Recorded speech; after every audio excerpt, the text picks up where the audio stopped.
لو أنت كنت عايش في بيت لوحدك، فجأة لقيت في حد موجود معاك في البيت، وقتها إيه هيكون ردة فعلك؟ كانت ليلى، بنت عندها حوالي 20 سنة، عايشة في بيت قديم على طرف البلدة. الليالي هناك كانت هادية وجميلة، وكانت ليلى بتحب الهدوء اللي حواليها. بس كل حاجة اتغيرت في الليلة دي. كانت نايمة على سريرها، وفجأة صحيت على صوت غريب جاي من تحت. كانت الساعة متأخرة جدا، والأوضة غرقانة في الضلمة، ما عدا شوية نور بسيط داخل من شباك صغير.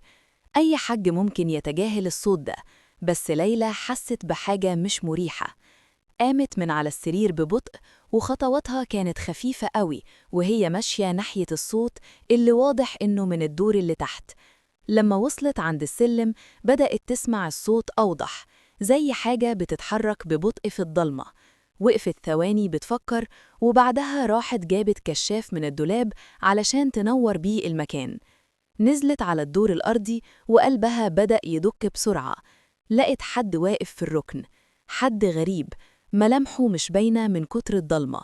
اتجمدت ليلى في مكانها، لأنها ما تعرفوش، وما كانش فيه أي صوت يدل إنه دخل البيت.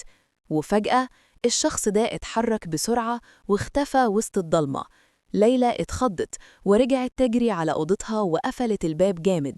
فضلت سامعة خطوات بره، لكنها ما فتحتش، وقعدت مستنية لحد الصبح.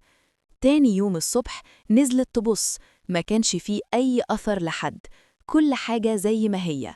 بس الليلة دي فضلت محفورة في عقلها، ومن يومها نقلت من البيت، بس عمرها ما نسيت اللي كان مستنيها في الضلمة.